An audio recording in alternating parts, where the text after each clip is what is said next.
அனைவருக்கும் வணக்கம். பாரம்பரிய திருவள்ளுவர் குலவம்சம் பிரசன்ன ஜோதிடர் சுப மாரிமுத்து திருப்பூரிலிருந்து இந்த பதிவு உங்களுக்காக. ஐயா வணக்கங்க ஐயா. வணக்கம் ஐயா. ஐயா இப்போது மக்கள் சார்பாக ஒரு கேள்வி இன்றைக்கி நான் கேட்கலான் இருக்கேன். கேளுங்க ஐயா. ஐயா அதாவது இந்த ஜாதகத்தில் முடக்கு இருக்கு, ஜாதகத்தையும் முடக்கிருச்சு, கண்டிப்பாக அதனால் வாழ்க்கையில் நிறைய பிரச்சனைகள் அப்படின்னு சொல்லி நிறைய பேர் கேட்குறாங்க. கண்டிப்பாங்க ஐயா. இந்த முடக்குங்கிறது என்னங்க ஐயா? அதற்கும் கர்மாவுக்கு ஏதாவது சம்மந்தம் இருக்காங்க ஐயா? ரொம்ப பற்றி சொன்னீங்கன்னா ரொம்ப உதவியாக இருக்குங்க. நல்ல கேள்விங்க ஐயா. இந்த கர்மாவே முதல்ல எங்கேருந்து வருது அப்படிங்கிறது தான் இப்போ நம்ம சொல்ல போகிறோம். இதுவரைக்கும் எத்தனையோ கருத்துக்களெல்லாம் நீங்கள் இந்த உலகத்தில் கேட்டிருப்பீங்க. ஆனால் இந்த பதிவில் நீங்கள் பொறுமையோடு இந்த கருத்தை ஒரு இனிமையோடு நிதானமாக கேட்டிங்கன்னா உங்களுடைய ஊழ்வினை கர்மா எங்கிருந்து உருவாச்சு, இதனுடைய இந்த கர்மானால் நாம் என்ன கஷ்டப்படுறோம், நாம் இந்த பூமியில் பிறக்கிறதுக்கு என்ன வரம் வாங்கி வந்தோம், நம்ம பாவ புண்ணியமெல்லாம் ஜாதக கட்டத்தில் போய் எப்படி எடுக்கிறது, நம்மளுடைய தோஷம்னு சொல்கிறோமே அந்த தோஷம் எப்படி கிரியேட் ஆகுது, நம்ம இந்த பூமியில் பிறக்கும்போது கொண்டு வந்த கர்மாவா, இல்லை கடவுளே நம்மளுக்கு ஒரு தண்டனையாக கொடுத்த கர்மாவா, இல்லை நம்ம இந்த பூமிக்கு வந்ததுக்கு அப்புறம் செய்த கர்மாவா, இது எல்லாத்தையுமே நம்ம பொறுமையாக கேட்கணும்னா கண்டிப்பாக இந்த பதிவை நீங்கள் பொறுமையோடு கேளுங்க. உங்களுக்கு இதில் ஒரு பெரிய ஒரு ரகசியம் ஒன்று அடங்கியிருக்குது. அந்த ரகசியத்தை தான் இன்றைக்கி இந்த உலகத்துக்கு அரங்கேற்றம் பண்ணுறேன். இந்த முடக்கு நம்ம ஐயா கேட்டதில் ஒரு அற்புதமான ஒரு விஷயம் என்ன அப்படின்னு கேட்டிங்கன்னா, முடக்குங்கிறது அந்த காலத்தில் பெரிய திறமையை கட்டி போட்டு வச்சுட்டா நம்மனால் அது இயங்க முடியுமாங்க? முடியாது இல்லைங்களா ஐயா? முடியாது. அப்போது அதே மாதிரி ஜாதக கட்டத்தில் நமக்கு வேண்டிய யோகத்தை கடவுளே நம்மளுக்கு நாம் செய்த பாவத்தினால அது முடக்கி வச்சிருச்சுன்னா அந்த பாவகத்தை அந்த ஜாதகர் அனுபவிக்க முடியுமா? அனுபவிக்க முடியாது. அப்போது அந்த அனுபவிக்க முடியாமல் வெளி உலகத்தில் போய் நம்ம தேடி போன பிறவியில் செய்த பாவத்தை இந்த பிறவியில் நீங்கள் தேடி கண்டுபிடிச்சி வாழ்க்கையில் நீங்கள் எப்போ மேலுக்கு வர்றது? அப்போது அந்த கர்மா 12 ராசி கட்டத்துக்குள்ள 27 நட்சத்திரத்தில் 9 கிரகங்களுக்குள்ள ஒரு பெரிய ஒரு ஆத்துமாத்துமான கர்மா, உங்கள் பூர்வ ஜென்ம கர்மா இதுக்குள்ளே எங்கேயோ ஒரு இடத்துல முடங்கியிருக்குது. இந்த முடக்க மட்டும் உங்கள் ஜாதகத்தில் நீங்கள் கண்டுபிடிச்சிட்டிங்கன்னா ஹைலைட்டாக வாழ்கிறதுக்கு, இந்த உலகத்தில் சுதந்திரமான வாழ்க்கை வாழ்கிறதுக்கு ஒரு மிகப்பெரிய பொக்கிஷம் உங்கள் ஜாதகத்துக்குள்ளேயே இருக்குது. அப்போது அந்த ஜாதகத்துக்குள்ளே நாம் போன பிறவியில் நம்ம கர்மா நாம் என்ன செய்திருப்போன்னு உங்களுக்குள்ளே பெரிய குழப்பம் இருக்கும். என்னங்க ஐயா, நீங்கள் என்ன கர்மா பண்ணிட்டு வந்தீங்க, நாம் போன பிறவியில் நம்ம யாரை ஒரு வதச்சோம், யாரை நம்ம மனசை புண்படுத்தினோம், நம்ம தாத்தாவுக்கு சோறு போட்டோமா, நம்ம பாட்டனுக்கு சோறு போட்டோமா, நம்ம முப்பாட்டனுக்கு சோறு போட்டோமா, நம்ம கொள்ளுப்பாட்டனுக்கு சோறு போட்டோமா, அப்போ நம்ம அப்பாவுக்கு நம்மளை பெற்றவருக்கு நம்ம சாப்பாடு கொடுத்தோமா, இவங்களுக்கெல்லாம் நம்ம சேவை பணிமடைகள் செஞ்சோமா, நம்மளுடைய உறவுகளுக்கெல்லாம் அரவணைச்சு போனோமா, நம்மளுடைய இந்த மாதிரி நாம் இரத்த சம்பந்த உறவுகளை இருந்து தான் இந்த உலகத்துக்கு நம்ம வெளியில் வந்திருப்போம். அப்போது வெளியில் நீங்கள் நிற்கிறீங்க, அப்படியே மேலே போய் பார்த்தீங்கன்னா ஒரு 7 தலைமுறையில் ஒவ்வொருத்தரும் செய்த கர்மாவெல்லாம் நம்ம பிளட்டு ரிலேட்டிவாக இப்போ நீங்கள் கரண்ட்டில் இருக்கிறவங்க கிட்ட தான் டெபாசிட் பண்ணியிருக்கோம்.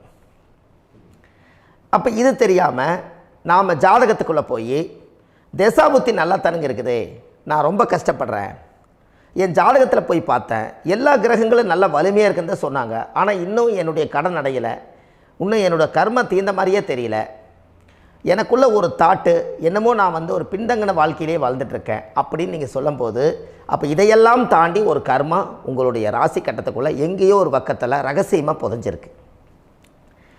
அப்போது அந்த ரகசியமாக புதைஞ்சிக்கக்கூடிய அந்த முடக்கு தான் இன்றைக்கி இந்த உலகத்துக்குள்ளே நீங்கள் தெரிஞ்சுக்கக்கூடிய விஷயம். அப்போ அந்த முடக்குங்கிறது ஒன்று உண்மை. இந்த உலகத்துக்கு நம்மளை எல்லாத்துலேயும் நல்லா யோசிச்சு பாருங்கள். 12 ராசி கட்டம் இருக்குதுங்களா ஐயா? ஆமாங்க ஐயா. ஆனால் கிரகம் எத்தனை இருக்குதுங்க? 9 தான் இருக்குங்க ஐயா. ஆமாம், 12 ராசிக்கு 12 கட்டத்துக்கு 12 கிரகம் கொடுத்துருக்கலாமல்ல கடவுள். அப்போ ஏன் 3 கட்டத்தை மட்டும் எம்டி பண்ணி மீதி 9 கிரகத்தை வச்சுக்கிறாருன்னா, அப்போ நாம் செய்த 3 தலைமுறை கர்மாவுக்கு அது எந்த கட்டம் பிளாக் ஆகுதோ அந்த கட்டத்துக்குள்ளே ஏதோ ஒரு ரகசியம் இருக்கிறனால தானே எங்கேயோ ஒரு பக்கத்தில் நீங்கள் கண்டிப்பாக கர்மாவில் மாட்டுவீங்கிறது கடவுளே படைச்சு தானே இதை உருவாக்கியிருக்காரு. 12 ராசிக்கு 12 கட்டம் கொடுத்துருந்தா எங்கே நீங்கள் சுற்றி வந்தாலும் ஏதோ ஒரு வீட்டுக்குள்ளே போய் உட்காந்துக்கலாம். ஆனால் ஒரு வீடு சுத்தமாக இருக்குது, ஒரு வீட்டில் 4 கிரகம் இருக்குது, ஒரு வீட்டில் 3 கிரகம் இருக்குது, ஒரு வீட்டில் 5 கிரகம் இருக்குது, ஒரு 3 வீடு 4 வீடு காலியாக இருக்குது. அப்போ எங்கேயோ ஒரு ராசி கட்டத்துக்குள்ளேயே கடவுளுடைய கர்மா விளையாட்டு, அது ரகசிய விளையாட்டு தான். அப்போது இந்த இடத்துல தான் உங்கள் ஜாதகத்தில் முடக்கு இருக்குது. இந்த முடக்கை நீங்கள் எப்படியெல்லாம் அதை ஆராய்ச்சி பண்ணி கண்டுபிடிக்க முடியும் அப்படிங்கிற ஒரு விஷயத்தை தான் இன்றைக்கி நம்ம இந்த உலகத்துக்குள்ளே இதை நுழைக்க போகிறேன். இப்போ அப்பா செய்த பாவம்னு ஒன்று இருக்குமில்லங்க ஐயா, நம்ம அறியாத வயசில் தெரியாதில்ல, அப்பா செய்த பாவம்னு இருக்கும். அப்பாவுடைய சொத்து பிள்ளைக்குத்தானா, அப்பாவுடைய பாவம் பிள்ளைக்குத்தானே, என்னங்க ஐயா? சரி, அப்போ தாத்தா இருக்கிறாரு, தாத்தாவுடைய கர்மா உயிர் எங்கே எழுதி வைக்கிறாருங்க? அப்போது மகனை விட்டுறாரு. அப்போ தாத்தா மாதிரியே முகம் இருக்குது, தாத்தா மாதிரியே அவருடைய நடை உடை பாவனை இருக்குது, அவர் தாத்தாவுடைய ஜீனு தான் அப்படின்னு இவர் சொல்லும்போது, அப்போ தாத்தாவுடைய சொத்து பேரனுக்கு சொந்தம்னா தாத்தாவுடைய பாவம் எங்கே போகுங்க? Very good. அப்போ அப்போது இந்த கர்மா எப்படி டிரான்ஸ்ஃபர் ஆகுதுன்னு உங்களுக்கு தெரியுதா? அப்போ நீங்கள் போன பிறவியில் அந்த தாத்தாவுடைய பேரனை நீங்கள் பிறக்கிறதுக்கு கர்மம் உங்களை செயல்பட வச்சுருக்குது. அதனால் நீங்கள் தாத்தாங்கிறீங்க. அதனால் அந்த கௌரவமாக எங்கள் தாத்தா சம்பாரித்த சொத்து நான் தான் அனுபவிக்கணுங்கிற விதியை நீங்கள் உருவாக்கிறீங்க. அப்போது இந்த ஜாதகத்தில் அந்த ஊழ்வினை தோஷந்தான் ஏதோ ஒரு வழியில் உங்களை கர்மாவை செயல்படுத்துது. அதனால தான் இந்த ஜாதகத்தில் எந்த ஒரு முடக்கை எடுக்கிறதா இருந்தாலும் சூரியன் என்ற நட்சத்திரம் எதுவோ அந்த நட்சத்திரத்துக்கு எந்த வீடு முடக்காகுதோ அங்கே தான் உங்களுடைய கர்மா ஒளிஞ்சிருக்கும். இதுதான் உங்களுடைய பெரிய ஒரு பொக்கிஷமான ரகசியம். சரிங்க ஐயா, இப்போ இதில் நவகிரகங்கள் 9 இருக்கும்போது ஏன் சூரியனை மட்டும் நம்ம இதில் எடுத்துக்கணும்னு நீங்கள் சொல்கிறீங்க? நல்ல கேள்விங்க ஐயா. நீங்கள் கேட்டீங்க பார்த்தீங்களா, 9 நவகிரகம் இருக்கும்போது சூரியனை மட்டும், அந்த சூரியன் என்ற நட்சத்திரம் பிறக்கும்போது அந்த வீடு மட்டும் முடக்காகுன்னு நீங்கள் கேட்டீங்க இல்லையா? இதுதான் அற்புதமான கேள்வி. ஏன் அப்படின்னு கேட்டிங்கன்னா, சூரியன் அப்பாவோட உயிர் கரு போய் அம்மாவுடைய பனிக்கூடத்தில் கர்ப்பத்தில் வச்சு 10 மாதம் 300 நாள் சுமந்து நீங்கள் இந்த பூமிக்கு வெளியில் வரும்போது நீங்கள் என்ன பாவத்தை இவங்க விதைச்சாங்களோ அந்த கர்மாவை வாங்கிட்டு தான் நீங்கள் வெளியில் பிரசவமாகறீங்க. இதுதானே? அப்போ சூரியன் என்ற நட்சத்திரம், அந்த சூரியனுங்கிறது உயிர் கருவல்லவா, அப்பாவுடைய உயிரணுக்கள் அம்மாவுடைய கருவிக்குள்ளே போய் நாம் குழந்தை வடிவத்தில் இருந்து 300 நாள் பாவ உன்னித்த பதிவில் ஏட்டு எழுதி ஒரு ஜாதகத்தை கையில் கொடுத்து பிறந்த உடனே உங்களுக்கு ஒரு ஏட்டை பெரட்டி நீ இப்படித்தான் விதி, இனிமேல் இப்படித்தான் நீ வாழணும்னு சொல்லி உங்கள் கர்மாவை நீங்கள் கர்மாவோடு தானே வெளியில் பிறக்கிறீங்க.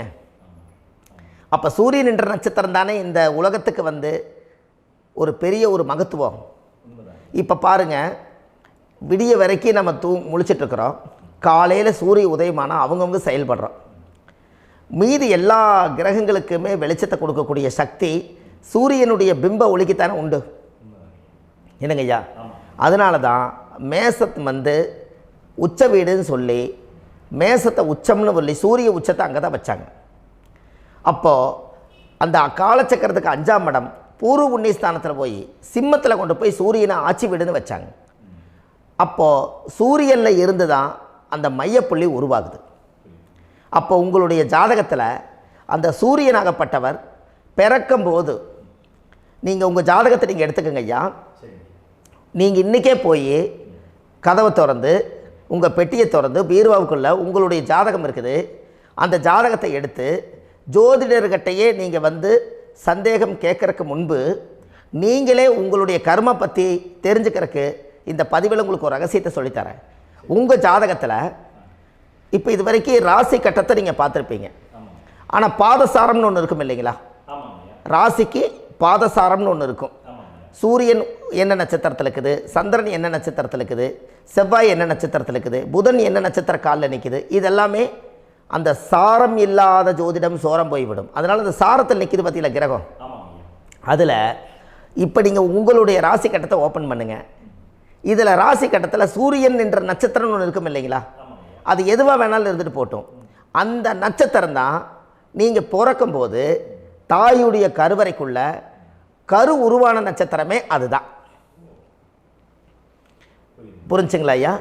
பிறக்கும்போது நீங்கள் அந்த கருவுடைய நட்சத்திரம் அப்பா வந்து கருவை உருவாக்கி கர்மாவை விதைச்சது அந்த சூரியன் என்ற நட்சத்திரம் தான். அந்த வீட்டுக்கு தான் இந்த ராசி கட்டத்தில் உங்களுக்கு முடக்கு உருவாகுது. புரிஞ்சுங்களா ஐயா? அப்போது ஒரு ஜாதகத்தில் சூரியன் என்ற நட்சத்திரம் எதுவோ அதுதான் உங்களுடைய கர்மா நட்சத்திரம். இப்போ நம்ம பிறக்காதுக்கு முன்னாடி அப்பா கட்டத்தில் அந்த கர்மா டெபாசிட் ஆகிருக்கும். அதை ட்ரான்ஸ்ஃபர் எப்படி பண்ணுறாரு? அவருக்கு ஒரு கல்யாணம் வச்சு அவர் குடும்ப வாழ்க்கையில் வாழ்ந்து நம்மளோட உயிர் கருவை கொண்டு போய் ஊராம் பொண்ணை கல்யாணம் பண்ணி பொண்டாட்டின்னு எடுத்துக்கொண்டு அந்த பொண்டாட்டிங்கிற உரிமையாகி இவருடைய உயிர் கரு உருவாகி வாரிசுகள் வெளியில் வருது. அதானங்க ஐயா? அப்போது அந்த சூரியன் என்ற நட்சத்திரம் தான் இந்த உலகத்தில் ஒரு பிரம்மாண்டமான நட்சத்திரம். இந்த நட்சத்திரம் உங்கள் மனசுக்குள்ளே ஏதாவது இருந்துச்சுன்னா உங்கள் வீட்டில் ஏதாவது ஒரு நல்ல விஷயங்கள் நீங்கள் பண்ணுறதா இருந்தால் அந்த கர்மா நட்சத்திரம் சூரியனுடைய நட்சத்திரம் இருக்குது பார்த்தீங்களா, அந்த நட்சத்திரத்தில் எந்த ஒரு சேவைகளும் செய்யக்கூடாது. அதுதான் கர்மா. அதை போய் நீங்கள் ஆக்டிவேட் பண்ணி விட்டீங்கன்னா அது முன்னோர்களை வந்து நீங்கள் வந்து தொந்தரவு பண்ண மாதிரி. அந்த கர்ம நட்சத்திரம் தான் உங்கள் வாழ்க்கையில் அது புதஞ்சிருக்கிறதா. இப்போ குழந்தை பிறந்தாலோ சீர் சீமந்தங்கள் நீங்கள் செய்கிறதாலோ கல்யாணம் முக்கிறதுனாலோ உங்கள் ஜென்ம நட்சத்திரத்தன்னைக்கு கல்யாணம் பண்ண வேண்டாம்னு சொல்லிக்கிறாங்கல்லங்க. உங்களுக்கு ஜென்ம நட்சத்திரத்துக்கு முன்னாடி உங்களை உருவாக்குன நட்சத்திரம் தான் ஜென்ம நட்சத்திரம். அப்போ சூரியன் என்ற நட்சத்திரம் அப்பாவுடைய ஜென்ம நட்சத்திரமாக அந்த ஊழ்வினை கர்மம் செயல்படுது. அப்போ அந்த முடக்கு யார் வழியில் வந்தது? முன்னோர்கள் வழியில் வந்தது. முன்னோர்கள் கட்டி வச்சது யாரைய? குலதெய்வத்தை. அப்போ அந்த குலதெய்வத்தை போய் சாமிக்கு போய் வீடு வாசல்லாம் வலித்து குலதெய்வத்தை போய் தேங்காய் பழம் பூ மாலை கல்கண்டு வாங்கி அர்ச்சனை பண்ணி ஒரு அன்னதானம் ஒன்று பண்ணிவிட்டு சாமிக்கு பொங்கல் வச்சு நைவேத்தியம் பண்ணிவிட்டு உங்கள் ஜாதகத்தை வச்சு பூஜை பண்ணிவிட்டு வாங்க. அதுக்கப்புறம் தான் உங்கள் கர்மாவை கண்டுபிடிக்கிறதுக்கு வழியே பிறக்கும். குலதெய்வத்தை வணங்காமல் கோவிந்தா கோவிந்தா என்று பல தெய்வத்தை வணங்கினாலும் பலனொன்றும் இல்லைன்னு அந்த காலத்தில் முன்னோர்கள் சொல்லி வச்சுக்கிறாங்களா இல்லைங்களா? அதனால் கண்டிப்பாக அதை கண்டுபிடிச்சி நீங்கள் அதுக்கு ஒரு நைவேத்தியம் பண்ணால் மட்டும்தான் முதல்ல உங்கள் 5ஆம் பாவம் முன்னோர்கள் அது வேலை செய்யும். குலதெய்வ ஆலயத்துக்கு போயிட்டு வாங்க. போயிட்டு வந்துட்டு இந்த கர்மவினை தோஷத்தை நிவர்த்தி பண்ணுறதுக்குண்டான சரியான பரிகாரத்தை நம்ம எடுப்போம். அப்போது உண்மையாலுமே ஒரு ராசி கட்டத்துக்குள்ளே இந்த மாதிரி ஒரு அந்த கர்ம தோஷம் இருப்பதனால இந்த கர்மா தோஷத்துக்கு அந்த முடக்க தோஷங்கிறத நீங்கள் எடுத்து அதை கண்டுபிடிச்சி அந்த சூரியன் என்ற நட்சத்திரம் எந்த ராசி கட்டத்தில் போய் முடக்காயிருக்குதோ அந்த முடக்கு எந்த பாவகம் வந்து நம்மளுக்கு லாக் ஆகிருக்குதோ அந்த பாவகத்துக்கு உண்டான பரிகாரங்கள் அதுக்குரிய ஸ்தலங்கள் அந்த கோவில்களில் போய் சுவாமிக்கு தேங்காய் பழம் பூமாலை கல்கண்டு வாங்கி அர்ச்சனை பண்ணி நீங்கள் அந்த கோவிலுக்குள்ளே போய் உட்காந்து சாமி கும்பிட்டு வந்தீங்கன்னா உங்களுடைய ஜாதகத்தில் இருக்கக்கூடிய அந்த முடக்கு தோசை நீங்கி வாழ்க்கையில் நீங்கள் எதை சாதிக்க வந்தீங்களோ அந்த சாதனையை நீங்கள் சாதிச்சிட்ருப்பீங்க. புரிஞ்சுங்களா ஐயா? ஏன் அப்படின்னா அந்த முடக்கு நட்சத்திரத்துக்குள்ளே தான் ஒரு தோஷம் இருக்குது. இப்போ அந்த காலத்தில் பாருங்கள் ஐயா, முன்னோர்கள் எல்லாம் நிறைய பேர் கோவில் கட்டி வச்சுட்டு போயிருக்காங்களா இல்லைங்களா? இந்த கோவில் எதுக்காக கட்டி வச்சுக்கிறாங்கன்னா அவங்க கட்டினவங்களுக்கும் அந்த முடக்கு தோஷம் இருந்திருக்குது. ராஜாக்கள் இருந்திருக்குது, மன்னர்கள் காலத்தில் இருந்திருக்குது, ஜமீன்தார் காலத்தில் இருந்திருக்குது. இப்போ அவங்களுடைய அமைப்புகள் எல்லாமே முன்னோர்கள் என்னமோ அறியாமல் தெரியாத தன்னடக்கம் இல்லாத ஒரு கர்மாவை இவங்க செஞ்சிட்டாலும் அதுக்குரிய பரிகார ஸ்தலங்களை கொண்டு போய் அந்த காலத்திலே ஜாதகம் பார்த்து நம்ம வந்து முன்னோர்களுடைய பாவத்தை நாம் செய்த பாவத்தையும் தீர்த்துட்டு நமக்கு கீழே அடுத்த சந்ததிகள் அடுத்த தலைமுறைகள் வந்தாலும் இந்த கோவில்களுக்கு வந்து விளக்கு போட்டு சாமி கும்பிட்டு இந்த மண்ணை மிதிச்சுட்டு போனால் அன்னையோடு அந்த கர்மா தீருங்கிறது அந்த காலத்திலேயே முடக்க தோஷ பரிகாரத்தை கோவில் வழியில் அந்த காலத்தை திசை திருப்பி வச்சுருக்காங்க. அப்போ நீங்கள் கோவிலுக்கு போகாமல் கண்டிப்பாக இந்த பரிகாரத்தை நீங்கள் உடைக்க முடியாது. ஏன் உடைக்க முடியாதுன்னா இப்போ நீங்கள் எத்தனை வருஷம் வாழ்கிறீங்க ஐயா? 120 வருஷமே வச்சுக்கோங்க. சூரியன் திசை 6 வருஷம், சந்திரன் திசை 10 வருஷம், செவ்வாய் திசை 7 வருஷம், ராகு திசை 18 வருஷம், குரு திசை 16 வருஷம், சனி திசை 19 வருஷம், புதன் திசை 17 வருஷம், கேது திசை 7 வருஷம், சுக்கிரன் திசை 20 வருஷம். இப்போ நான் சொன்ன டோட்டலெல்லாம் கூட்டிங்கன்னா 120 வருஷம் வரும். இது ஒரு மனிதர் பிறந்து பூரண ஆயுளோடு வாழ்ந்தால் இந்த 120 வருஷம் வாழ்ந்தால் அவர் இந்த பூலோக பதவி விட்டு சிவலோக பதவி போயிடுவார். அதுக்கு பேர் தான் பூரண ஆயுள் என்று பொருள். அப்போ இந்த பூரண ஆயுளை வாழ்ந்தவருக்கு 120 வருஷம். கோயில் எத்தனை வருஷம் வாழுதுங்க ஐயா? கோயில் பழங்காலத்து கோயிலெல்லாம் எத்தனை வருஷம் வாழுதுங்க? 12 வருஷத்துக்கு கும்பாபிஷேகம். அது ஓகே, அது பரவாயில்ல. 12 வருஷத்துக்கு ஒருக்கா பழசை புதுப்பிச்சு கும்பாபிஷேகம் பண்ணி மறுபடியும் அதுக்கு பவர் ஊட்டி சக்தி ஊட்டி அதுக்கு உருவேற்றுறாங்க. நான் சொல்கிறது கோயில் 5000 வருஷம் 4000 வருஷம் பெரிய பெரிய சித்தர்கள், மகான்கள், ரிஷிமார்கள், யோகிகள், சித்தர்கள் இவங்களெல்லாம் போய் கோவில்லையே சிவனையும் பெருமாளையும் வழிபாடு பட்டுட்டு கோவில்லையே ஒரு ஓரத்தில் ஜீவசமாதி ஆயிட்டாங்கன்னு பழைய கால கோயிலில் சித்தர்கள் குடியிருக்காங்களா இல்லைங்களா? இருக்காங்கல்லங்க ஐயா. அப்போது நாம் 120 வருஷம் வாழ்கிறோம், கோவில் 5000 வருஷம் வாழுது. எங்கே சக்தி அதிகமாக இருக்குன்னு சொல்லுங்க? கோவிலில் தாங்க ஐயா. கோயில் தான், அதில் ஒன்றும் மாற்றம் இல்லைங்களே. கோயில் தாங்க. அப்போ கோவிலில் தான் அந்த சக்தி இருக்குதுன்னு நீங்கள் சொல்கிறீங்க.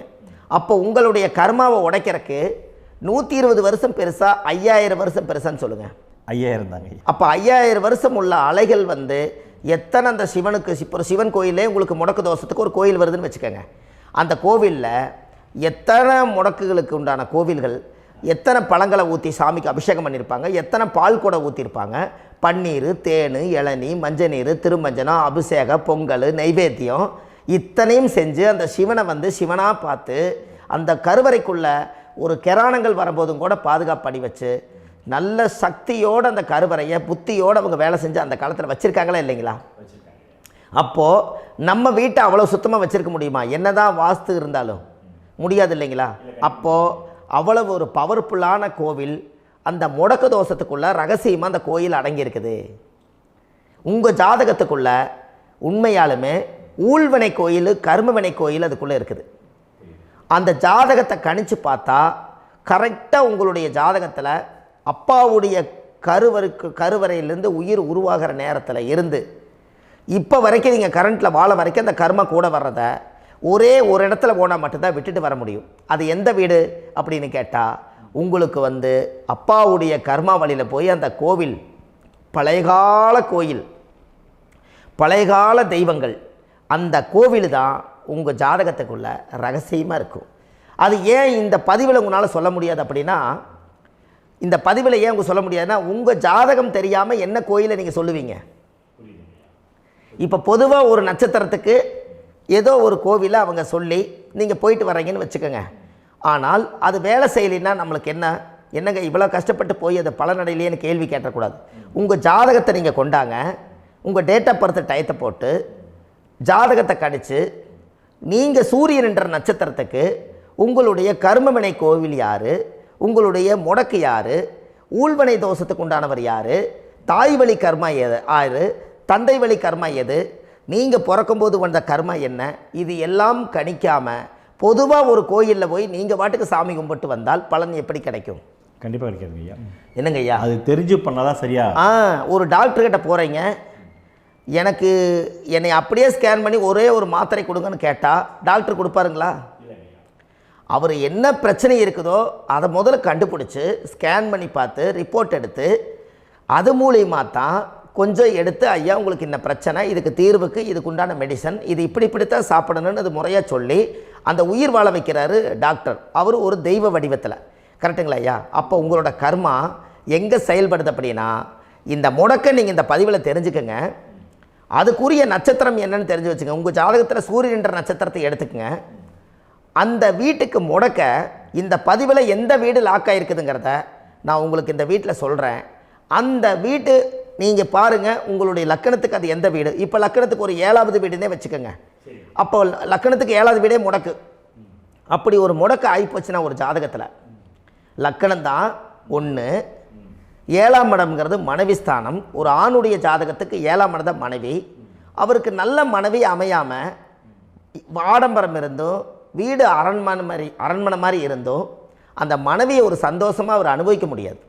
புரிஞ்சுங்களா ஐயா? சந்தோஷமாக அனுபவிக்க முடியாது. ஏன் அப்படி? 7ஆம் இடத்துல தான் அவரோட கர்மா உட்கார்ந்துருக்குது. கரெக்டாக சொன்னீங்க. 7ஆம் இடத்துல தான் அந்த கர்மா உட்கார்ந்துருக்குது. அப்போ அந்த 7ஆம் இடத்துல இருக்கக்கூடிய அந்த கர்மா போன பிறவியில் நீ மனைவிக்கு சோறு போடாமல் மனைவியை கட்டி வச்சு அடிக்கிறதும், மனைவியை துன்புறுத்துறதும், அந்த மனைவி இருக்கவே இன்னொரு வாழ்க்கைக்குள்ளே போகிறதும், இங்கே வாழ வேண்டிய தாம்பத்திய சந்தோஷத்தை கொண்டு போய் இன்னொரு இடத்துல கொடுக்கறதும், தெரிஞ்சிருந்தே நம்மளுடைய மனசுக்குள்ளே திருடுத்தனமாக வாழ்கிறதும், இது எல்லா கர்மாவும் போன பிறவியில் நாம் செய்த ஊழ்வினை கர்மா தான் உங்கள் ஜாதகத்தில் 7ஆம் இடம் முடக்கு. அப்போ அந்த 7ஆம் இடம் முடக்கா இருந்துச்சுன்னா கண்டிப்பாக உங்கள் ஜாதகத்தில் நீங்கள் என்ன அனுபவிச்சிட முடியும்? நல்ல நண்பர்கள் கிடைக்க மாட்டாங்க, நல்ல ஒரு பார்ட்னர்ஷிப் அமையாது, நல்ல ஒரு நட்பு வட்டங்களில் எதையும் அனுபவிக்க விடாது, ஒரு அங்கீகாரமான உறவுகளில் போய் நம்ம ஸ்ட்ராங்காக நிற்க முடியாது. 7ஆம் இடம் என்பது தாம்பத்திய வாழ்க்கை, பூர்த்தி இல்லாத வாழ்க்கையாக இருக்கும். இப்படியெல்லாம் அந்த ஜாதகத்தில் ஒரு பொதுவாக ஒரு ஜாதகத்தில் 7ஆம் பாவம் முடக்காயிட்டால் இந்த கர்மாவை அவர் அனுபவிச்சுக்கிட்டே இருப்பார். இது எப்போத்தான் அதுக்கு ஒரு தீர்வு வேணுங்கய்யா? அந்த கோயில் எதுன்னு நீங்கள் கரெக்டாக சொன்னீங்க. இப்போ இது மனிதனால் செயல்படுது. மனிதர்கள் தான் கோயிலை கட்டி வச்சாங்க. தெய்வத்தை விட ஒரு காலத்தில் மனிதர்களுக்கு மகிமை ஜாஸ்தி. ஏன்னா சாதாரண ஒரு மண் பூமியாக இருந்த இடத்த மனிதர்கள் தான் கோயில் கட்டி ஒரு மகிமைப்படுத்தி புண்ணியம் பண்ணி வச்சாங்க. மனிதர்களுக்கு சக்தி அதிகம்தான், ஆனால் பிரபஞ்சத்துக்கு அதை விட சக்தி அதிகம் அல்லவா? ஐயா, நீங்கள் கோவிலுக்கு போய் அந்த கர்மா உடைக்கிறதுக்கு கோவிலில் சக்தி இருக்குது, ரைட்டு. ஆனால் நம்ம வீட்டுக்கும் கோயிலுக்கும் ஒரு மிகப்பெரிய தொடர்பு என்னென்னா, அந்த கோயில் கட்டுறவங்க எல்லாமே பழைய காலத்து கோயிலெல்லாம் பாருங்கள், பஞ்சபூதத்தை வச்சு கட்டியிருப்பாங்க. பஞ்சபூதத்தை வச்சு தான் கட்டுவாங்க கோயில். அது உங்களுக்கு தெரியணும் இல்லைங்களா? பஞ்சபூதம்னா நீர், நெருப்பு, காற்று, பூமி, ஆகாயம். இந்த பஞ்சபூதத்தினுடைய சக்திகள் எல்லாம் ஒரே நேர்கோட்டுக்கு என்னைக்கு வருதோ அன்னைக்கு தான் அந்த கோவிலுடைய பாலக்கால் போட்டு 1000-2000 வருஷம் நிலச்சி நிற்கிறது. காரணம், இந்த பிரபஞ்சத்தில் பஞ்சபூதம் எப்படி நிலச்சி நிற்குதோ அதுபோல் 5000 வருஷம் நிற்கிறதுக்கு அந்த பஞ்சபூத சக்தி வச்சு தான் சாமி சிலையை பிரதிஷ்டை பண்ணி வச்சுருப்பாங்க. அதனால தான் இந்த கோயில்கள் எல்லாம் 5000 வருஷமாயும் எத்தனையோ கிராணங்களை எல்லாம் தப்பிச்சிருக்கிறதுக்கு காரணம். அப்பேற்பட்ட புண்ணிய ஸ்தலம் உங்களுக்கு எதுன்னு தெரியணும் அல்லவா? என்னங்க ஐயா? அப்பேற்பட்ட புண்ணிய ஸ்தலம் உங்களுக்கு எதுன்னு தெரிஞ்சால் தானே நீங்கள் போய் செய்ய முடியும், இல்லாட்டி கண்டிப்பாக தெரியாது. அப்போ இந்த முடக்கு தோஷத்தை கடவுள்கிட்ட கொண்டு போய் ஒப்படைக்கணும். நாம் பிறக்கும் போது கொண்டு வந்த கர்மாவை நாம் இருக்கும் காலத்தில் கொண்டு போய் இந்த கர்மாவை சுத்தப்படுத்தி, நீங்கள் பாவ ஆத்மாவை இந்த பூமியில் பிறந்து பூலோகத்தில் எல்லா புண்ணியத்தையும் செஞ்சுட்டு இந்த பூலோகத்தை விட்டு நீங்கள் போகும்போது புனித ஆத்மாவாக போகணுன்னா உங்கள் கர்மாவை கொண்டுட்டு போகாதீங்க, கர்மாவை நிவர்த்தி செய்யுங்க. என்னங்க ஐயா? அப்போ கர்மாவை சுத்தப்படுத்துங்க. கர்மாவை சுத்தப்படுத்திட்டு உங்களுக்கு பிறக்கிற குழந்தைகளுக்கு அந்த கர்மாவை டிரான்ஸ்ஃபர் பண்ணாமல் உங்களோட நில் பண்ணுங்க. ஒரு உதாரணம் சொல்லட்டுங்களா ஐயா? ஒரு காந்தம் ஒன்று இருக்குது இல்லைங்களா? ஒரு காந்தம்ங்கிறது ஒரு தாத்தாவாக வச்சுக்கோங்க. ஒரு இரும்பை கொண்டு போய் வச்சா ஒட்டு மோட்டாதா? அப்போ ஒட்டுனோடனே காந்தம்ங்கிறது தாத்தா, அவருக்கு பிறந்த வாரிசுக்கு அந்த கர்ம டிரான்ஸ்ஃபர் ஆயிருமா? சரி, இன்னொரு இரும்பை கொண்டு போய் வைங்க, ஒட்டு மோட்டாதா? அப்போ அது பேரனுக்கு வைங்க, பேரனுக்கு வந்துருச்சு அந்த கர்மா. இன்னொரு இரும்பை கொண்டு போய் வைங்க, அந்த காந்தத்துக்கு நேர் இன்னொன்று வைங்க, ஒட்டு மோட்டாதா? அப்போ அதை கொண்டு போய் நம்ம கொள்ளு பேரனுக்கு வைங்க. இப்படியே டிரான்ஸ்ஃபர் ஆகி தலைமுறையாக இந்த கர்மா தொடர்ந்துக்கிட்டே இருக்குது. இந்த இடத்துல கொண்டு போய் காந்தத்துக்கு இரும்பு ஒட்டிகிட்டே இருக்குதுல்ல, இந்த இடத்துல ஒரு மரக்கட்டை செஞ்சு கொண்டு போய் கரெக்டாக வச்சுக்கினே போட்டுமா? அந்த மரக்கட்டையை கொண்டு போய் வைக்கிறவர் யார்? மரக்கட்டை வச்சுட்டு அடுத்த வாரிசு புனிதமாக பிறந்துட்டு அந்த மேலே இருக்கிற கர்மாலாம் இந்த அடுத்த இதுக்கு வராதில்ல. இதுதாங்க ஐயா கர்மா. தொடர்ந்து வரக்கூடிய கர்மாவை அதை நில் பண்ணணுங்கிறதுக்கு பேர் தான் இந்த உதாரணத்தை சொன்னவங்களுக்கு. அப்போ நாம் இந்த பூலோகத்தில் நம்ம ஒரு தாயுடைய கருவறையில் இருந்து தொப்புள் கொடி அறுக்கும் நேரம் நாம் என்ன கர்மாவை வாங்கி வந்திருந்தாலும் அதையெல்லாம் ஆராய்ச்சி செய்து ஜாதகத்தில் முழுமையாக கண்டுபிடிச்சி ஒரு காலம் இல்லைனாலும் ஒரு காலம் நம்ம நல்லா இருக்கிறதுக்காக, நம்ம வாரிசுகள் எல்லாம் நலமடைஞ்சு வளமடைஞ்சு வர்றதுக்காக இந்த கர்மா தோஷத்தை கரெக்டாக கண்டுபிடிச்சி சரியான கோவிலுக்கு போய் நீங்கள் கர்மாவை நிவர்த்தி பண்ணி அங்கே பூஜை புனஸ்தானங்கள், சகசரநாம பூஜைகள், ஓமங்கள், வழிபாடுகள் இதெல்லாம் நீங்கள் செஞ்சு உங்களுடைய பாவத்தை எல்லாம் கழித்து உங்கள் ஜாதகத்தவே யோகமாக மாற்ற முடியும். கண்டிப்பாக மாற்ற முடியும். ஏன்னா நம்ம யாரை நம்பி செய்கிறோம்? சரியான கடவுள்கிட்ட வழிகாமிக்க போகிறோம். அப்போ கடவுள் பொய்யாயிருவாரா? ஐயா, நம்ம அதாவது அந்த காலத்தை சொல்லுவாங்க, சத்தியுள்ள சாமி கும்பிட்டு புத்தி உள்ள உள்ளே பெக்கணும்னு சொன்னாங்க. 16 வதபதன்னு பெக்கலை, எல்லாம் அறிவோடு பெற்றாங்க. அதனால் எல்லாமே தாய் தந்தைகள் பேச்சை கேட்டாங்க. அன்றைக்கி எல்லாருமே தாய் தந்தைகளுக்கு தூணாக நின்னாங்க. அப்போ அந்த காலத்தில் சத்தியுள்ள சாமி கும்பிட்டு புத்தி உள்ள உள்ளே பெக்கணும்னு சொல்லி அன்றைக்கி அறிவோடு பெற்று இந்த கர்மாவை ஆளுக்கு ஒரு கர்மாவை டிரான்ஸ்ஃபரை பிரித்து எல்லாரும் சுத்தப்படுத்தினாங்க. இன்றைக்கி நம்ம ஒரு குழந்தை 2 குழந்தை பெற்று வச்சுருக்கோம். அவங்களுக்கே இவ்வளவு கர்மா வந்துருச்சுன்னா இந்த குழந்தைகளுக்கு என்னைக்கு இந்த கர்மாவை போய் கண்டுபிடிச்சி நீங்கள் எப்போ சரி பண்ணுவீங்கன்னு. அப்போ இந்த வாழ்க்கையில் ஏதோ ஒரு பிரபஞ்ச சக்தி நம்மளை அறியாமல் என்னமோ ஒரு இயக்கத்தில் கொண்டு போய் விட்டுருச்சுங்களா? அப்போ இனிமேலாவது இந்த கர்மாவில் இருந்து கண்டிப்பாக நம்ம நிவர்த்தி ஆகணும்னு சொன்னால் இந்த முடக்கு தோஷத்தை யாரெல்லாம் கண்டுபிடிச்சி இந்த ஊழ்வினை கர்மாவில் இருந்து நாம் கருவறையில் சுமக்கும் போது 10 மாதம் நீங்களாம் என்னென்ன நினச்சிருப்பீங்க? அதாவது கருவறைக்குள்ள கருப்பாக ஒரு பிண்டம் இடப்பக்கம் கிடக்கையில் இந்த பூமிக்கு வரும்போது நீங்கள் என்னென்ன நினச்சிருப்பீங்க? இந்த பிறந்ததுக்கு அப்புறம் வந்து தான் அம்மா தெரியுது, அப்பா தெரியுது, தாத்தா தெரியுது, பாட்டி தெரியுது, இந்த உலகத்தில் கண்கொள்ளாத காட்சிகள் எல்லாம் தெரியுது, எல்லாம் தெரியுது. ஆனால் 10 மாதம் உங்கள் வாழ்க்கையில் நீங்கள் இருக்கும்போது நீங்கள் என்னென்னலாம் நினச்சி இந்த பதிவில் இறைவன் கொடுத்தாரோ அதையெல்லாம் அனுபவிக்கத்தான் வந்தீங்க. அதுக்கு இடையில இருக்கிறதான கர்மா. இந்த ஒரு விஷயம் உங்களுக்கு கிடச்சிருச்சுன்னா நீங்கள் எல்லாருமே ராஜயோகமாக பிழைப்பீங்கள்ல. இதில் ஏழை பணக்கார யாரையுமே சொல்ல வரல. அவங்க பிறக்கும்போது புண்ணியத்தை பொறுத்து தான் போன ஜென்மத்தில் நம்ம என்ன புண்ணியங்கள் பண்ணி வச்சோமோ அந்த புண்ணியத்தில் இன்றைக்கி நல்லா வாழ்கிறாங்க. ஒருத்தர் கேட்டார், என் ஜாதகத்தில்ங்க எங்கூட படித்தவர் இடம் வாங்கிட்டார், வீடு வாசல் கட்டிட்டார், தொழில் பண்ணிட்டார், நல்லா இருக்கார், ஆனால் நான் இன்னும் அப்படியே தான் இருக்கிறேங்கன்னு ஒருத்தர் கேட்டார். அதுக்கு ஒரு கருத்து என்னென்னா, டேட் ஆஃப் பர்த் ஒன்று தான், டைம் ஒன்று தானே வச்சுக்கோங்க. அவங்க அப்பா செஞ்ச புண்ணியம் வேறு, நீங்கள் செஞ்ச பாவங்கள் வேறு. அவர் செஞ்ச புண்ணியத்தினால அவருக்கு எல்லாமே முன்னாடி கிடைக்கிது. நீ கர்மாவெல்லாம் கழிச்சிட்டினா பின்னாடி கிடைக்க போகுது. இதில் மற்றவங்களை பற்றி வேற்றுமையாக நினைக்கிறதுல எந்த ஒரு இதுவுமே இல்லை. அப்போ ஒருத்தர் பார்த்து ஒருத்தர் வாழ வேண்டாம். உங்களுடைய சுய அறிவை வச்சு இந்த பூலோகத்தில் இந்த பூமியில் நீங்கள் 4 தெரிஞ்சு நல்ல விதமாக கற்றுக்கிட்டு இந்த உலகத்தில் சிறப்பாக வாழ கற்றுக்குங்க. அதுக்கு அந்த ஊழ்வினை தோஷத்தை கண்டுபிடிங்க. உங்களுக்குன்னு ஒரு முடக்கு இருக்குதுங்கிறத இன்றைக்கி நீங்கள் எழுதி வைங்க. அதை எப்படியாவது கண்டுபிடிங்க, அதை தேடுங்க. ஒரு முறை நீங்கள் ஜாதகத்தை கொண்டு வாங்க. அந்த ஜாதகத்தை கொண்டு வந்து உங்கள் பாவகத்தில் எத்தனாம் பாவம் முடக்காயிருக்குதுன்னு பாருங்கள். அந்த பாவகம் முடக்காயிருச்சுன்னா உங்கள் வாழ்க்கையில் அதிலிருந்து உங்களால் வெளியில் வரவே முடியாது, கண்டிப்பாக வர முடியாது. அதை நீங்கள் கண்டுபிடிச்சா மட்டும்தான் நீங்கள் மேலே வர முடியும். ஏன்னா நிறைய பரிகாரங்கள், பூஜைகள், யாகங்கள், ஓமங்கள் எல்லாம் செய்து வச்சும் கூட அந்த கர்மவினைக்கு உண்டான கோவிலுக்கு போய் அந்த 5000 வருஷ பழமை வாய்ந்த தெய்வத்துக்கிட்ட போய் நீங்கள் முறையிட்டு விளக்கு போட்டு உங்கள் கர்மத்தை எல்லாம் நான் நீ தான் தீர்த்து கொடுக்கணும்னு சொல்லி நம்பிக்கையோடு நீங்கள் போய் அந்த சரணாகதி அடையிறீங்க பாருங்கள், அங்கே தான் உங்கள் கர்மாவை எடுத்து விடுறாரு. அப்போ இந்த ரகசியம் உங்களுக்கு வேணுமல்லவா? அப்போ உங்கள் ஜாதகத்தில் எங்கே முடங்கி அதுக்குரிய கோவில்கள் எல்லாம் என்ன, அதுக்கு தான பரிகாரம் என்ன, அதுக்கு நீர் பரிகாரம் என்ன, யாத்திரை பரிகாரங்கள் என்ன, நீங்கள் வீட்டில் இருந்தே செயல்படுத்தக்கூடிய பரிகாரங்கள் என்ன, பரிகாரம் கோவிலுக்கு போய்த்தான் நடக்குமா, இல்லை நாம் வீட்டில் வச்சு வணங்குறதுனால நடக்குமா, நாம் செய்யக்கூடிய தர்ம பரிகாரங்கள் என்ன, தான பரிகாரங்கள் என்ன, இப்படி பல விதமாக இருக்கிறனால உங்கள் ஜாதகத்துக்கு எந்த மாதிரி பரிகாரம் கனெக்ட் ஆகுதுங்கிறது தெரியணும். இது தெரியாமல் கண்டிப்பாக உங்களால் செயல்படுத்துறது ரொம்ப கஷ்டம்.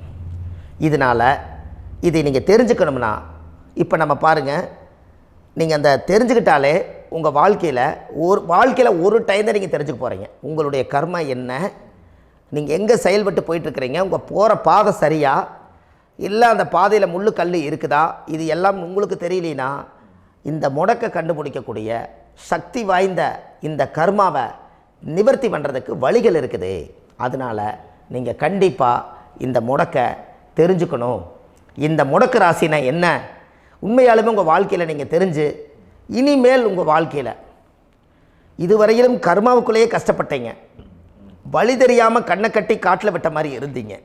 இனி அப்படி இருக்க வேண்டாம். உங்கள் ஜாதகத்தில் 12 ராசி கட்டத்தில் 9 கிரகம் போகும், மீனி 3 கிரகம், 3 கட்டம் வந்து உங்களுக்கு எங்கேயோ ஒரு பக்கத்தில் 3 கட்டம் எம்டியாக தான் இருக்கும். கரெக்டுங்களா? அது இல்லாமல் ஒரு ஜாதகம் பிறக்காது. ஏன்னா 9 கிரகத்துக்கு 9 கணக்கு போட்டால் 3 கட்டம் எம்டியாக தான் நிற்குது.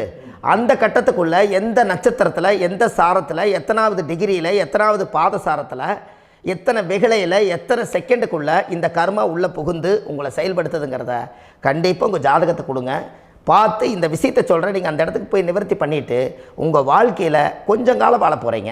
பாருங்கள், பிறந்ததுலேருந்து 20 வருஷத்துக்குள்ளே இளமையாக வாழ்கிறீங்க, குழந்தையாக வாழ்கிறீங்க. 20லேருந்து 40 வயசுக்குள்ளே தான் உங்களுக்கு ஒரு பொண்ணை பார்த்து கல்யாணம் பண்ணி ஒரு கரு உருவாக்குறீங்க. அதுக்கப்புறம் 40லேருந்து 60க்குள்ளே குழந்தை பெற்று கடமை முடிச்சிடுறீங்க. 60 வயசுக்கு மேலே ரிட்டையர்ட் ஆகிடுறீங்க. இந்த 20க்கும் 60க்கும் இல்லாத 20லேருந்து இந்த 40 வயசுக்குள்ளே உங்களோட தேடல் என்னவோ அது வாழ வேண்டிய சுகபோகமான வாழ்க்கை எல்லாமே அந்த 40க்குள்ளே தான் இருக்குது. இந்த 40க்குள்ளே இருக்கக்கூடிய வாழ்க்கையை இந்த கர்மா தெரியாமல் காலத்தை வீணாக்க வேண்டாம். வாழ வேண்டிய வயசில் நீங்கள் வாழணும். அதுக்குரிய கர்மாவை நீங்கள் சுத்தப்படுத்துங்க. எப்படியெல்லாம் நீங்கள் சந்தோஷமாக வாழ்கிறீங்கன்னு எனக்கு ஒரு தகவல் கொடுங்க. வேறு லெவலில் நீங்கள் இருப்பீங்க. கண்டிப்பாக இந்த பதிவில் உங்களுக்கு நான் இந்த விஷயத்தை கொடுக்க போகிறேன். இந்த முடக்கு நட்சத்திரங்கள் என்ன அப்படிங்கிறத இந்த பதிவில் நீங்கள் ஒரு நோட் ஒன்று எடுத்துக்கோங்க, குறித்து வச்சுக்கோங்க. இதில் இருந்து அவங்கவுங்களுக்கு முடக்கு நட்சத்திரம் என்னங்கிறத இந்த பதிவில் நான் உங்களுக்கு கொடுக்குறேன். இந்த வீடு தான் அது முடக்குங்கிறத சொல்கிறேன். இதையெல்லாம் நீங்கள் தெரிஞ்சு உங்கள் ஜாதகத்தவே நீங்கள் முடக்கு எடுத்து கண்டிப்பாக உங்கள் வாழ்க்கையில் நீங்கள் நல்லா இருப்பீங்க. அதுக்கு ஒரு நோட் எடுத்து வச்சுக்கோங்க. இது வரைக்கும் கர்மாவை பற்றி நம்ம பேசினோம். உங்கள் ஜாதகத்தில் சூரியன் என்ற நட்சத்திரத்துக்கு தான் முடக்குன்னு சொன்னீங்களே, எந்த வீடுங்கிற ரகசியத்தை இன்றைக்கி நம்ம எல்லோரும் தெரிஞ்சுக்கலாமா? இத்தனை காலமாக நீங்கள் தெரிஞ்சுக்காத ஒரு ரகசியத்தை இன்றைக்கி உங்கள் ஜாதக கட்டத்தில் நீங்களே முடக்க கண்டுபிடிச்சி அதுக்குண்டான பலனை தேட போகிறீங்க. அந்த தேடல் தான் உங்களை கொண்டு போய் உட்கார வைக்க போகுது. ஒரு உதாரணம், உங்கள் ஜாதகத்தில் பாதசாரம் இருக்குது அல்லவா? அந்த பாதசாரத்தில் சூரியன் என்ற நட்சத்திரம், சூரியன் நின்ற நட்சத்திரம் பாதசாரத்தில் கரெக்டாக எடுங்க. சூரியன் என்ற நட்சத்திரம் விசாக நட்சத்திரமாக இருந்தால் மகர வீடு தான் முடக்கு ராசி வரும். அது மகரம் யாருடைய வீடு? அந்த மகரம் உங்களுடைய வீட்டில் காலச்சக்கரத்துக்கு அது 10வது வீடு. 10ஆம் இடம் உங்கள் ஜாதகத்தில் முடக்காயிட்டா அந்த தோஷத்தை உங்களால் அதிலேருந்து வெளியில் கொண்டு வர முடியாது. அதுதான் கர்மா. அந்த கர்மாவில் இருந்து நீங்கள் வெளியில் வர முடியாமல் தவிச்சுக்கிட்டு உட்காந்துருப்பீங்க. அந்த தொழிலுடைய அந்தஸ்து கௌரவம் நம்மளுக்கு இல்லாமல் போச்சுன்னா வாழ்க்கையில் நீங்கள் எதை பிடிச்சி வாழ்க்கையில் நீங்கள் மேலே வர முடியும்? கண்டிப்பாக வர முடியாது இல்லையா? அப்போது இதுக்குரிய வழிபாட்டு ஸ்தலங்களை நீங்கள் நிவர்த்தி பண்ணால் மட்டும்தானே உங்கள் வாழ்க்கை நல்லாயிருக்கும். கண்டிப்பாக உங்கள் ஜாதகத்தில் அந்த முடக்கு எங்கே இருக்குதுன்னு கண்டுபிடிச்சி அதுக்குரிய பரிகாரங்கள் என்ன, உங்கள் ஜாதகத்தில் மற்ற கிரகங்கள் எல்லாம் எப்படி இருக்குன்னு பார்த்து அதுக்குரிய பரிகாரத்தை எடுத்து செய்தால் உங்கள் வாழ்க்கை கண்டிப்பாக ஒரு மாற்றத்துக்கு வந்தே தீரும். அனுச நட்சத்திரத்தினுடைய பதிவை அடுத்த பதிவில் நம்ம பார்க்க போகிறோம். நம்ம ஆன்லைன்லேயே ஜாதகம் பார்க்குறோம். உங்கள் date of birth, time, place கொடுத்தீங்கன்னா போதும். உங்களுக்கு ஜாதகத்தை கணிச்சு ஃபோன்லேயே உங்களுக்கு கர்ம ராசி கண்டுபிடிச்சி உங்களுக்கு உண்டான கர்ம பரிகாரத்தை சொல்லி உங்கள் வாழ்க்கையில் ஒரு வெளிச்சத்துக்கு கொண்டு வர்றதுக்கு என்றைக்கும் உங்களுக்கு உறுதுணையாக இருப்பேன். நீங்கள் கண்டிப்பாக இந்த பதிவுகள் எல்லாம் இது உங்களுக்காகத்தான். இது அதிகாலை நேரத்தில் பிரம்ம முகூர்த்தத்தில் இந்த பதிவை உங்களுக்கு முழுமையாக சமர்ப்பணம் பண்ணுறேன்.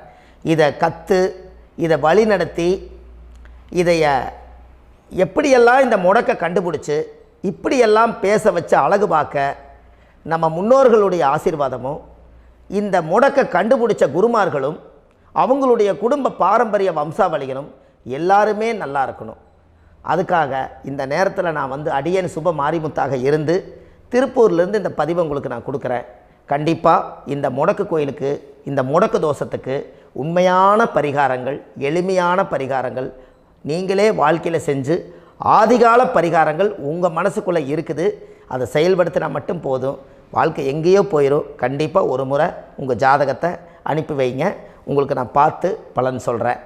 இன்றைக்கி நான் கொடுத்த பதிவுகள் எல்லாம் உங்களுக்கு ரொம்ப பயனுள்ளதாக இருந்திருக்கும். உங்களுக்கு இது வரைக்கும் எத்தனையோ கர்ம வினைகளை பற்றி தெரியாமல் இருந்திருப்பீங்க. இந்த பதிவில் நிறைய கேட்டு தெரிஞ்சுக்கிட்டீங்க. இதெல்லாம் வாழ்க்கையில் ரொம்ப முக்கியமான பரிகாரங்கள், எளிமையான பரிகாரங்கள். நேராக நீங்கள் கடவுளை தான் கெட்டியாக பிடிக்க போகிறீங்க. அந்த பரிகாரங்கள் எல்லாம் செஞ்சு அதிகாரமாக வாழ்ந்து இந்த பூலோகத்தில் நல்ல சிறப்பாக வாழ்கிறதுக்கு இந்த பரிகாரம் உங்களுக்கு ரொம்ப யூஸ்ஃபுல்லாக இருக்கும். கண்டிப்பாக இந்த பதிவை செய்யுங்க. நம்ம பாரம்பரிய திருவள்ளுவர் குல வம்சம், பிரசன்ன ஜோதிடர் சுப மாரிமுத்து, திருப்பூரில் இருக்கேன். 30 ஆண்டு காலமாக நம்ம ஜோதிடம் பார்த்து கொண்டு இருக்கிறோம். இவ்வளவு காலமாக எத்தனையோ ஆயிரக்கணக்கான மக்களுக்கு நம்ம ஜோதிடம் பார்த்து வழிகாட்டி நிறைய மக்களுக்கு நிறைய சேவைகள் செஞ்சுருக்கேன்.